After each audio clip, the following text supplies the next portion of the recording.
In this video, I'll show you that how can you solve this problem, this camera opening problem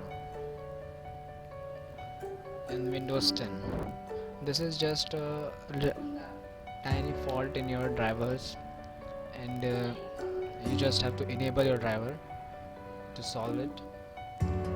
To enabling your driver, you have to right click on the start button and open the device manager.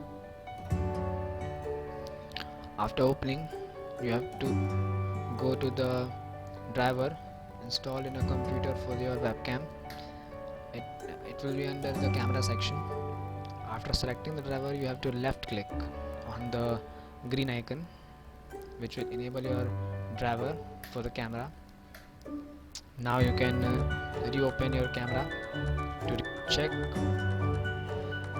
is it working or not.